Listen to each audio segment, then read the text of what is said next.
మణరత్నం సినిమాలో ఉంది. ఇలాంటి ఇల్లు మళ్ళీ దొరకదు.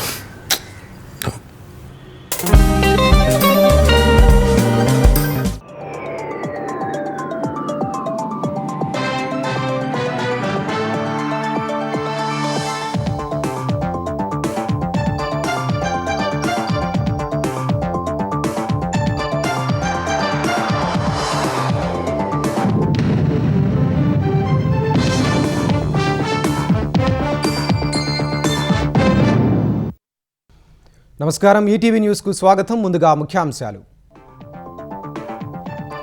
పశ్చిమాసియాలో శాంతి దిశగా అడుగులు. నేడు ఇరాన్తో ఒప్పందం కుదురుతుందన్న ట్రంప్. హర్మూజ్ జలసంధి తెరుచుకుంటుందని ప్రకటన. G7 సదస్సు కోసం ఫ్రాన్స్ చేరిన ప్రధాని మోదీ. ఈ నెల 17న అమెరికా అధ్యక్షుడు ట్రంప్తో భేటీ. ద్వైపాక్షిక అంశాలపై చర్చించే అవకాశం. పెట్టుబడులే లక్ష్యంగా నేడు సింగపూర్కు చంద్రబాబు. ప్రధాని లారెన్స్ పారిశ్రామిక సంస్థల ప్రతినిధులతో భేటీ. ఈ నెల 16న CII బిజినెస్ రోడ్ షోకు హాజరు.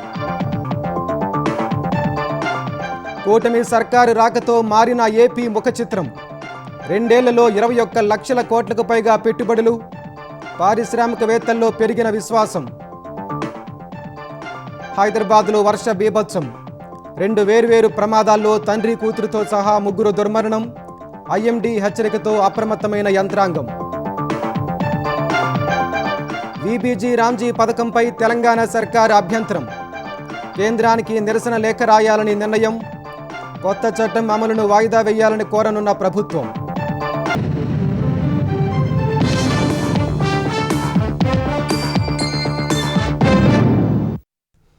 పశ్చిమాసియాలో శాంతి పవనాలు వీయనున్నాయి. హర్మూజ్ జలసంధి తిరిగి తెరుచుకుని ప్రపంచ వాణిజ్యానికి ఊరట లభించనుంది. ఇరాన్తో ఆదివారం శాంతి ఒప్పందం కుదుర్చుకోనున్నామని అమెరికా అధ్యక్షుడు డొనాల్డ్ ట్రంప్ ప్రకటించారు. ఈ మేరకు సంతకాలు జరుగుతాయని తెలిపారు. అయితే ఆదివారమే సంతకం చేయబోమన్న ఇరాన్ అమెరికా వైఖరి మేరకు తమ నిర్ణయం ఉంటుందని పేర్కొంది. పశ్చిమాసియాలో శాంతి నెలకొనేలా తాజా పరిణామాలు కొనసాగుతున్నాయి. అమెరికా ఇరాన్ మధ్య ఘర్షణలు ముగిసి హర్మూజ్ జలసంధి తిరిగి తెరుచుకునే అవకాశాలు కనిపిస్తున్నాయి. యుద్ధం ముగియనుందంటూ అమెరికా అధ్యక్షుడు డొనాల్డ్ ట్రంప్ కీలక ప్రకటన చేశారు. ఇరాన్తో ఆదివారం ఒప్పందం కుదుర్చుకోనున్నామని ప్రకటించారు. ఈ మేరకు సంతకాలు జరుగుతాయని వెల్లడించారు. ఇరాన్ అణ్వాయుధ కార్యక్రమాన్ని నాశనం చేసే దిశగా ఒప్పందం ఉంటుందని ట్రంప్ పేర్కొన్నారు. మాజీ అధ్యక్షుడు బరాక్ ఒబామా గతంలో కుదుర్చుకున్న అణు ఒప్పందాన్ని తప్పుబట్టారు. గతంలో ఒబామా ఇరాన్తో కుదుర్చుకున్న ఒప్పందం ఆ దేశం సులభంగా అణ్వాయుధాలు తయారు చేసుకునేలా ఉందన్నారు. తమ ఒప్పందం మాత్రం ఇందుకు పూర్తి విరుద్ధమన్న ట్రంప్ ఇరాన్ అణు కార్యక్రమానికి అడ్డుగోడగా నిలవనుందన్నారు. ఇరాన్ అణ్వాయుధ కార్యక్రమాన్ని ఇప్పటికే పూర్తిగా నిర్వీర్యం చేశామన్న ఆయన వారి దగ్గర ఉన్న శుద్ధి చేసిన యురేనియాన్ని తర్వాతి దశల్లో నాశనం చేస్తామని ట్రూత్ సోషల్లో పేర్కొన్నారు. సరైన సమయంలో అంతా ప్రశాంతంగా ఉన్నప్పుడు తాము ఇరాన్లోకి ప్రవేశించి గ్రానైట్ పర్వతాల కింద ఉన్న శుద్ధి చేసిన యురేనియాన్ని తీసుకువస్తామని అమెరికా అధ్యక్షుడు చెప్పారు. ఇరాన్ అణు కేంద్రాలను తమ B-2 బాంబర్లు నాశనం చేశాయన్నారు. దానివల్లే యురేనియం కుప్పకూలిన కొండల కింద చిక్కుకుపోయిందని ట్రంప్ తెలిపారు. తీసుకువచ్చిన యురేనియాన్ని శుద్ధి చేయని యురేనియంతో కలిపి ఇరాన్లో లేదా అమెరికాలో నాశనం చేస్తామని చెప్పారు. ఈ ప్రక్రియ వేగంగా, సులభంగా, ప్రశాంతంగా జరుగుతుందని ఆశిస్తున్నానని ట్రంప్ వెల్లడించారు. శాంతి ఒప్పందంపై అంతకుముందు పాకిస్తాన్ కూడా కీలక ప్రకటన చేసింది. రానున్న 24 గంటల్లో ఒప్పందం కుదిరే అవకాశాలు ఉన్నాయని పాక్ ప్రధాని షహబాజ్ షరీఫ్ తెలిపారు. వెంటనే ఒప్పందంపై ఎలక్ట్రానిక్ సంతకాలు చేయించేందుకు తాము సిద్ధమవుతున్నట్లు వెల్లడించారు. ఈ చరిత్రాత్మక శాంతి ఒడంబడిక సుస్థిర శాంతికి బలమైన పునాదులు వేస్తుందన్న విశ్వాసం తమకుందని ఎక్స్లో షరీఫ్ పేర్కొన్నారు. పాక్ ప్రధాని ప్రకటనను ఇరాన్ పూర్తిగా ఖండించలేదు. కానీ ఒప్పందంపై ఆదివారం సంతకం చేయబోమని తేల్చి చెప్పింది. రానున్న రోజుల్లో చేస్తామేమోనని పూర్తిగా కొట్టిపారేయలేమని తెలిపింది. ఎందుకంటే అమెరికా ఎప్పుడు ఎలా వ్యవహరిస్తుందో తెలియని పరిస్థితి ఉందని, అందుకే ఈ ప్రక్రియపై ఏ ప్రకటననైనా తాము జాగ్రత్తగా ఇవ్వాలని ఇరాన్ విదేశాంగ శాఖ అధికార ప్రతినిధి ఇస్మాయిల్ బగాయి ట్రంప్ ప్రకటనకు ముందు తెలిపారు. లెబనాన్ సహా అన్ని ప్రాంతాల్లో యుద్ధం ముగించే ప్రాథమిక ఒప్పందంపై సంతకాలు చేయడానికి ఇరు పక్షాలు చర్చలు జరుపుతున్నాయని ఇరాన్ విదేశాంగ మంత్రి అబ్బాస్ అరాక్చి తెలిపారు. ఇందులో ఇరాన్ అణు కార్యక్రమం లేదన్నారు. ప్రాథమిక ఒప్పందం కుదిరిన 60 రోజుల తర్వాత అణ్వాయుధాల అంశంపై అంశంపై చర్చలు జరుగుతాయని తెలిపారు. ఇరాన్ సుప్రీం నేత అలీ ఖమేనీ అంత్యక్రియల ఊరేగింపులు వచ్చే నెల 4న టెహ్రాన్లో ప్రారంభమవుతాయని ఇరాన్ ప్రకటించింది. 9వ తేదీన అంత్యక్రియలు మషహద్ నగరంలో జరుగుతాయని పేర్కొంది. G7 దేశాల శిఖరాగ్ర సమావేశంలో పాల్గొనేందుకు ప్రధాని నరేంద్ర మోదీ ఫ్రాన్స్కు చేరుకున్నారు. నైస్ ఎయిర్పోర్టుకు చేరుకున్న ప్రధానికి ఫ్రాన్స్ మంత్రులు స్వాగతం పలికారు. ఈ పర్యటనలో అమెరికా అధ్యక్షుడు డొనాల్డ్ ట్రంప్తో పాటు పలువురు దేశాధినేతలతో ద్వైపాక్షిక త్రైపాక్షిక చర్చలు జరపనున్నారు. ఈ చర్చల ద్వారా G7 దేశాలతో భారత్ స్నేహ సంబంధాలు మరింతగా బలోపేతమవుతాయని ఎక్స్ పోస్టులో ప్రధాని పేర్కొన్నారు. ఆర్థిక సాంస్కృతిక సంబంధాలను పెంపొందించే లక్ష్యంతో ఈ పర్యటన కొనసాగుతుందన్నారు. ఫ్రాన్స్ అధ్యక్షుడు ఇమాన్యుయల్ మేక్రాన్తో ఇవాళ ద్వైపాక్షిక చర్చలు జరపనున్న ప్రధాని మోదీ ఆ తర్వాత ఆయనతో కలిసి భారత్ ఇన్నోవేటివ్ సమావేశాన్ని ప్రారంభించనున్నారు. ఈ నెల 17న అమెరికా అధ్యక్షుడు ట్రంప్తో మోదీ భేటీ కానున్నట్లు అమెరికా మీడియా వెల్లడించింది. ఏడాది తర్వాత ఇరువురు తొలిసారి సమావేశమవుతున్నారు. గతేడాది ఫిబ్రవరిలో అమెరికా పర్యటనకి వెళ్లిన ప్రధాని మోదీ ట్రంప్తో భేటీ అయ్యారు. పెట్టుబడులను ఆకర్షించడమే లక్ష్యంగా ముఖ్యమంత్రి చంద్రబాబు నాయుడు నేడు సింగపూర్ వెళ్లనున్నారు. 2 రోజుల పర్యటనలో సింగపూర్ ప్రధాని వివిధ పారిశ్రామిక సంస్థల ప్రతినిధులు పెట్టుబడిదారులతో సమావేశం కానున్నారు. ప్రపంచ నగరాల సదస్సుతో పాటు CII బిజినెస్ రోడ్ షోలో చంద్రబాబు పాల్గొంటారు. ఈ నెల 16న చంద్రబాబు బృందం తిరిగి స్వదేశానికి చేరుకోనుంది. ముఖ్యమంత్రి చంద్రబాబు 2 రోజుల పర్యటనలో భాగంగా ఇవాళ సింగపూర్ వెళ్లనున్నారు. ఈ ఉదయం 11:30 గంటలకు బెంగళూరు అంతర్జాతీయ విమానాశ్రయం నుంచి సింగపూర్కు బయలుదేరి వెళ్తారు. అక్కడి కాలమానం ప్రకారం సోమవారం ఉదయం 10:30 గంటలకు భారత హై కమిషనర్ శిల్ప కంబులేతో చంద్రబాబు భేటీ అవుతారు. ఆ తర్వాత వివిధ పారిశ్రామిక సంస్థల ప్రతినిధులు పెట్టుబడిదారులతో వరుసగా సమావేశమవుతారు. స్టార్టప్ వెంచర్ క్యాపిటలిస్టులతో జరిగే రౌండ్ టేబుల్ సమావేశంలో చంద్రబాబు పాల్గొంటారు. UN హ్యాబిటాట్ ఎగ్జిక్యూటివ్ డైరెక్టర్ అనక్లాడియాతో జరిగే విందు భేటీకి హాజరవుతారు. సింగపూర్ మంత్రి లోయన్ లింగ్ను చంద్రబాబు కలవనున్నారు. గూగుల్ క్లౌడ్ ఏపీ అధ్యక్షుడు Karan Bajwa, GIC executive committee సలహాదారు లిమ్ సియాంగ్తో సమావేశం కానున్నారు. YCH logistics executive chairman Robert Yap, Singapore national university president Tan Eng జైతో భేటీ అవుతారు. సింగపూర్ ప్రధాని లారెన్స్ వాంగ్తో కూడా చంద్రబాబు సమావేశం కానున్నారు. సింగపూర్ విదేశాంగ మంత్రి వివియన్ బాలకృష్ణన్, CII ఆంధ్రప్రదేశ్ ప్రతినిధి బృందంతో చర్చలు జరపనున్నారు. హోంమంత్రి కె షణ్ముగం, మానవ వనరుల శాఖ మంత్రి టాన్సీ లెంగ్తో చంద్రబాబు భేటీ అవుతారు. 2వ రోజు పర్యటనలో భాగంగా 16న ఉదయం కాకతీయ కల్చరల్ అసోసియేషన్ CBNet 361ను ముఖ్యమంత్రి ప్రారంభిస్తారు. APAC semi conductor round table సమావేశంలో పాల్గొంటారు. సుర్బానా జురాంగ్ అమరావతి ప్లానింగ్ సమావేశానికి హాజరవుతారు. అనంతరం సింగపూర్ ఉప ప్రధాని వాణిజ్య శాఖ మంత్రి గాన్ కిమ్ యాంగ్ బృందంతో సమావేశమై చర్చలు జరపనున్నారు. ప్రపంచ నగరాల సదస్సులో చంద్రబాబు పాల్గొని ప్రసంగిస్తారు. అక్కడ ఏర్పాటు చేసిన ఎగ్జిబిషన్ సందర్శిస్తారు. సిట్రియం సమావేశంలో కూడా పాల్గొంటారు. చివరిగా CII భాగస్వామ్య సదస్సు బిజినెస్ రోడ్ షోలో చంద్రబాబు పాల్గొంటారు. 16వ తేదీ రాత్రికి ముఖ్యమంత్రి బృందం స్వదేశానికి తిరిగి రానుంది. జలధార జలహారతి పనుల్లో గొలుసుకట్టు చెరువుల పునరుద్ధరణ అభివృద్ధికి ప్రాధాన్యమివ్వాలని ముఖ్యమంత్రి చంద్రబాబు ఆదేశించారు. ఈ నెలాఖరులోగా పనులు పూర్తి చేయాలని సూచించారు. తన క్యాంపు కార్యాలయం నుంచి వీడియో కాన్ఫరెన్స్ ద్వారా జలధార జలహారతి పనుల పురోగతిని చంద్రబాబు సమీక్షించారు. ఉపాధి హామీ నిధులను పూర్తి స్థాయిలో సద్వినియోగం చేసుకోవాలని దిశానిర్దేశం చేశారు. ఉపాధి హామీ నిధుల వినియోగంలో అలసత్వానికి చోటివ్వరాదని ముఖ్యమంత్రి సూచించారు. నీటి మిగిలి ఉన్న బేసిన్ల నుంచి నీటి లభ్యత తక్కువ ఉన్న బేసిన్లను కనెక్ట్ చేసే పనులను చేయాలని కలెక్టర్లను ఆదేశించారు. చిన్నవాగుల అభివృద్ధికి వాల్మీకిపురం వాగు అభివృద్ధిని మోడల్గా పరిశీలించాలని చంద్రబాబు సూచించారు. నీటి భద్రత విషయమై ప్రతి జిల్లా ఓ వినూత్నమైన విధానాన్ని అమలు చేయాలన్నారు. నీటి ప్రవాహానికి ఆటంకం లేకుండా కాలువలు కరకట్టల్లో అడ్డంకులు తొలగించాలని సూచించారు. జలధార కార్యక్రమంలో స్థానికులు, రైతులు, నీటి సంఘాలను భాగస్వాములు చేయాలని, ఇందుకు ప్రజాప్రతినిధులు, అధికారులు చొరవ తీసుకోవాలని సూచించారు. హైదరాబాద్లో పలుచోట్ల కురిసిన వర్షం బీభత్సం సృష్టించింది. వేర్వేరు ప్రమాదాల్లో 3 మృతి చెందారు. మరో 3 గాయపడ్డారు. జిల్లాలో ఈదురుగాలుల ధాటికి ఇళ్ల పైకప్పుగా వేసిన రేకులు ఎగిరిపోయాయి. వరంగల్ జిల్లాలో అరటి తోటలు దెబ్బతిన్నాయి. మెదక్ జిల్లాలో మార్కెట్ యార్డుల్లో తూకం వేసి నిల్వ ఉంచిన ధాన్యం తడిసి మొద్దైంది. హైదరాబాద్లో కురిసిన వర్షం ఓ కుటుంబంలో విషాదం నింపింది. సికింద్రాబాద్ అల్వాల్ టెలికాం కాలనీలో కారుపై చెట్టు విరిగిపడింది. కారు యజమాని సందీప్, ఆయన భార్య శ్వేత, కుమార్తె రితిక చెట్టును తొలగించేందుకు వెళ్లారు. చెట్టు కొమ్మల మధ్య ఉన్న విద్యుత్ తీగలు తగిలి తండ్రి, కుమార్తె అక్కడికక్కడే మృతి చెందారు. భార్య శ్వేతకు స్వల్ప గాయాలయ్యాయి. రంగారెడ్డి జిల్లా మీర్పేటలో ఈదురుగాలుల ధాటికి ఇంటిపై తాటి చెట్టు కూలడంతో ఓ మహిళ మృతి చెందగా మరో 2 గాయపడ్డారు. శంషాబాద్లో రహదారులపైకి వర్షపు నీరు చేరటంతో వాహనదారులు ఇబ్బంది పడ్డారు.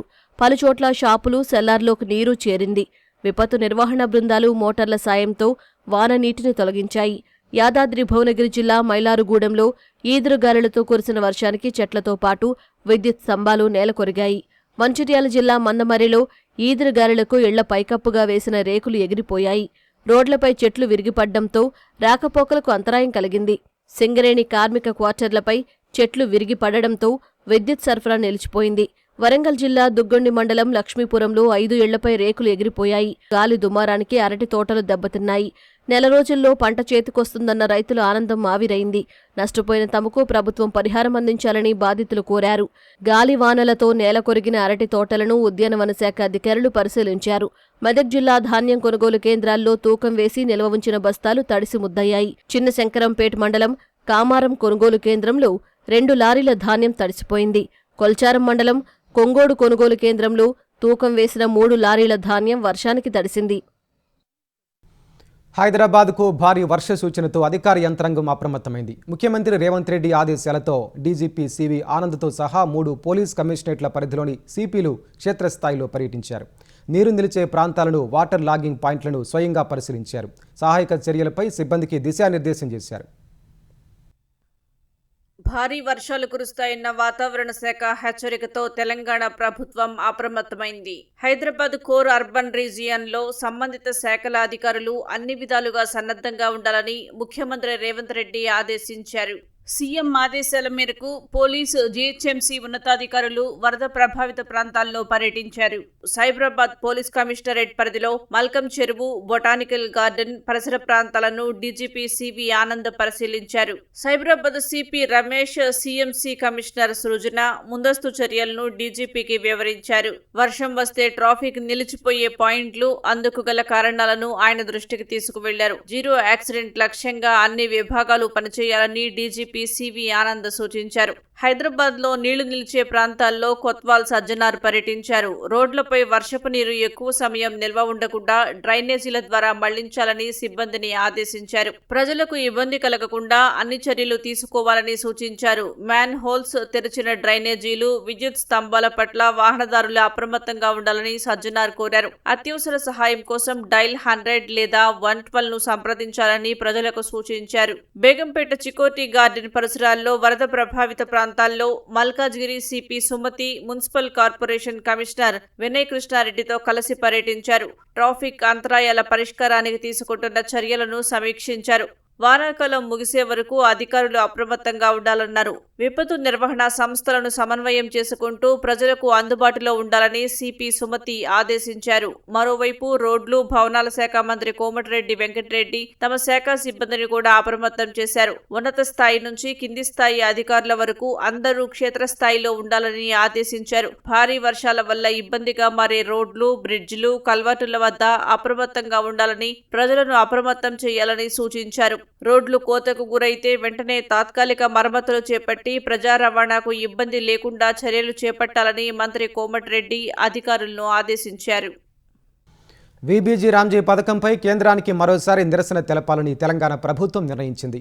జూలై 1 నుంచే వీబీజీ రామ్జీ అమలు చేయాలని ఒత్తిడి తీసుకురావడంపై నిరసన తెలుపుతూ కేంద్రానికి లేఖ రాయనున్నట్లు పంచాయతీరాజ్ శాఖ మంత్రి సీతక్క తెలిపారు. రాష్ట్రాలకు వెసులుబాటు ఇచ్చేలా నూతన చట్టం అమలును వాయిదా వేయాలన్నారు. ప్రజాభవన్లో పంచాయతీరాజ్ శాఖ ఉన్నతాధికారులతో సమావేశమైన సీతక్క లేఖలో ప్రస్తావించాల్సిన అంశాలు, ఇతర రాష్ట్రాలు అనుసరిస్తున్న వైఖరిపై చర్చించారు. డిమాండ్కి అనుగుణంగా కాకుండా నిర్ణీత విధానంలోనే పని దినాలు కేటాయించే పద్ధతిని సవరించాలని సీతక్క అభిప్రాయపడ్డారు.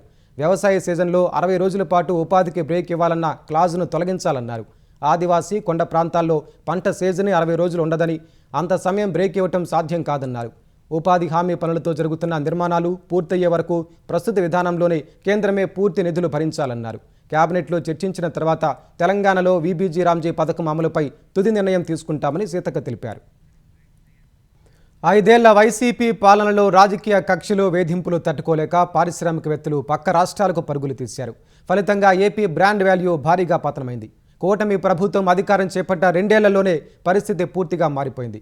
స్పీడ్ ఆఫ్ డూయింగ్ బిజినెస్ విధానంతో పారిశ్రామిక రంగం పట్టాలెక్కింది.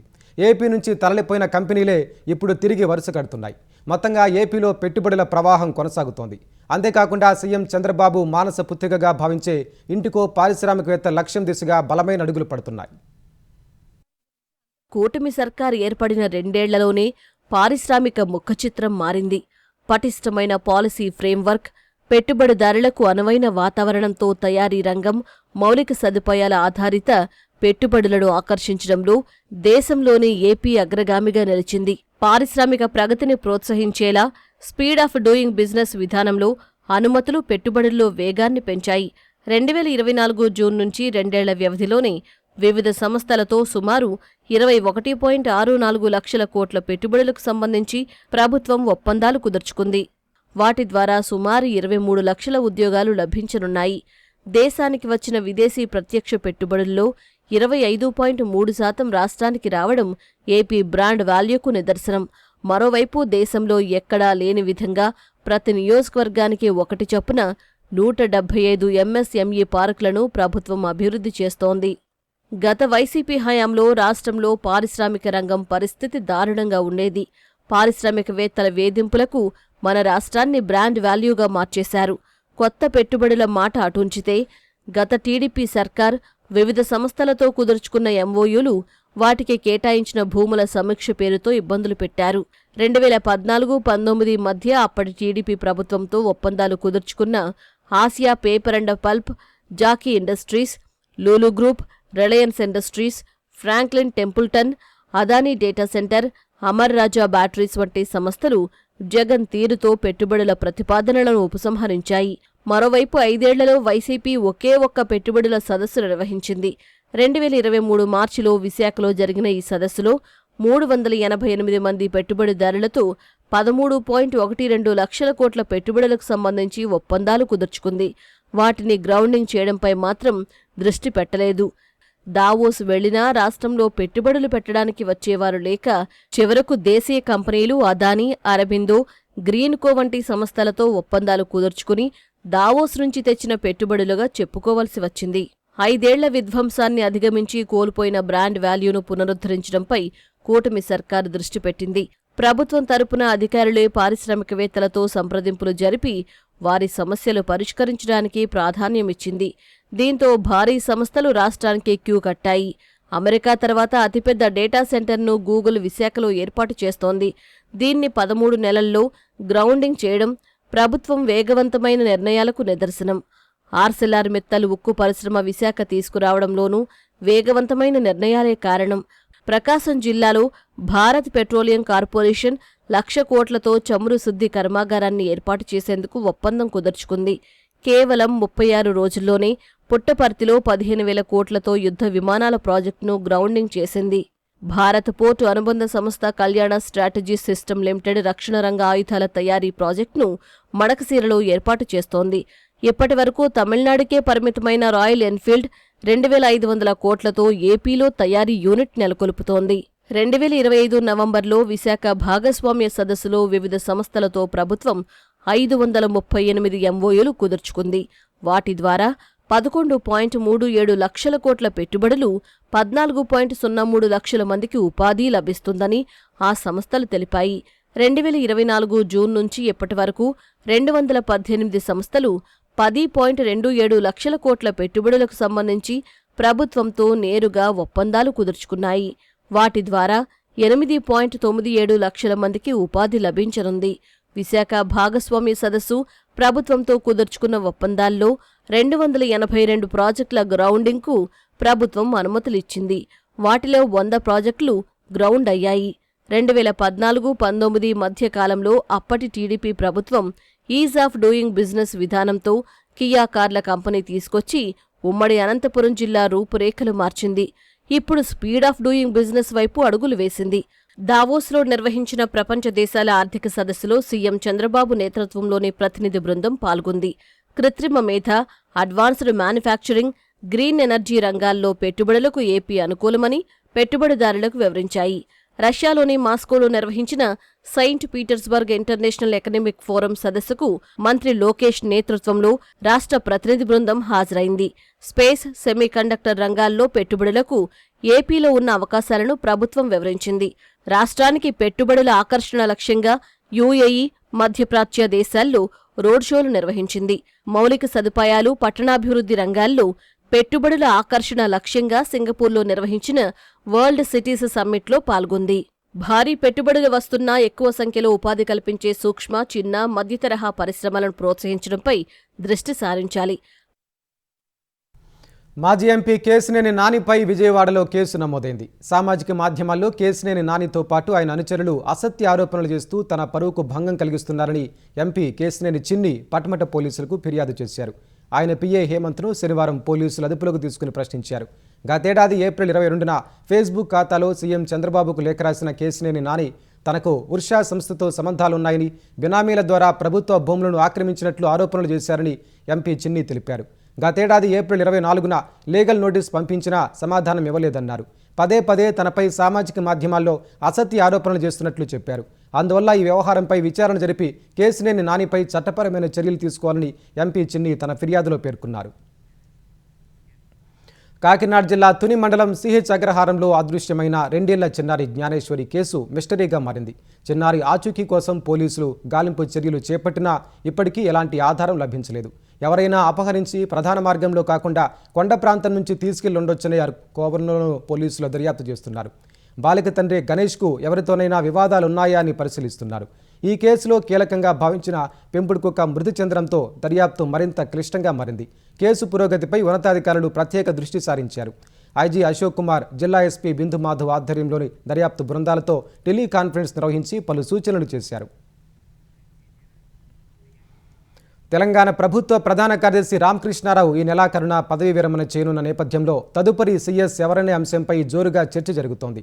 సీఎస్ రేసులో ప్రత్యేక సీఎస్ హోదాలో ఉన్న సంజయ్ జాజు, జయేష్ రంజన్, వికాస్ రాజ్, సవేచాచి ఘోష్ పేర్లు ప్రధానంగా వినిపిస్తున్నాయి.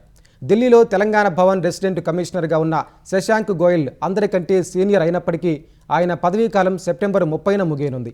మెట్రోపాలిటన్ అభివృద్ధి ప్రత్యేక CS Jayesh Ranjan service 2027 September వరకు ఉంది. కేంద్ర సర్వీసులో ఉన్న సంజయ్ జాజు పదవీకాలం 2029 ఫిబ్రవరి వరకు ఉంది. ఆర్ఎండ్బి ప్రత్యేక సీఎస్ వికాస్ రాజ్ 2028 మార్చి వరకు, ఫ్లాగ్షిప్ పథకాల అమలు విభాగం ప్రత్యేక సీఎస్ సవ్యసాచి ఘోష్ 2027 ఏప్రిల్ వరకు సర్వీసులో ఉండనున్నారు. నవీన్ మిత్తల్, దానకిషోర్, వాణిప్రసాద్ కూడా ప్రత్యేక సీఎస్ హోదాలో ఉన్నారు. తెలంగాణ ఆర్థిక పరిస్థితిని దృష్టిలో ఉంచుకొని అభివృద్ధి, సంక్షేమ పథకాలు, ఎన్నికల హామీల అమలు వంటి సవాళ్ల మధ్య సీఎం రేవంత్ రెడ్డి సీఎస్గా ఎవరివైపు మొగ్గు చూపుతారన్నది ఆసక్తికరంగా మారింది. అంతర్గత కలహాలతో సంక్షోభంలో ఉన్న తృణమూల్ కాంగ్రెస్కు మరో ఎదురుదెబ్బ తగిలింది. బెంగాల్ మాజీ సీఎం మమతా బెనర్జీకి అత్యంత నమ్మకస్తుడు సీనియర్ నేత సుదీప్ బందోపాధ్యాయ్ కూడా తిరుగుబాటు వర్గంలో చేరారు. రెబల్ ఎంపీ శతాబ్ది రాయ్తో కలిసి ఆయన కేంద్ర మంత్రులు అమిత్ షా, భూపేంద్ర యాదవ్తో వేర్వేరుగా సమావేశమయ్యారు. తమకు 19 మంది ఎంపీల మద్దతుందని తిరుగుబాటు ఎంపీ జగదీష్ చంద్ర బసునియా వెల్లడించారు. తమ బృందంలోకి సుదీప్ బందోపాధ్యాయ్ చేరికతో ఆ సంఖ్య 20కి చేరుకుందన్నారు. రేపు లోక్సభ స్పీకర్ ఓం బిర్లాను కలిసి తమను అసలైన టీఎంసీ పార్లమెంటరీ గ్రూప్గా గుర్తించాలని కోరనున్నట్లు తిరుగుబాటు ఎంపీలు ప్రకటించారు. మరోవైపు దీదీ మంత్రివర్గంలో పనిచేసిన మానస్ భూనియా సైతం టీఎంసీకి రాజీనామా చేశారు.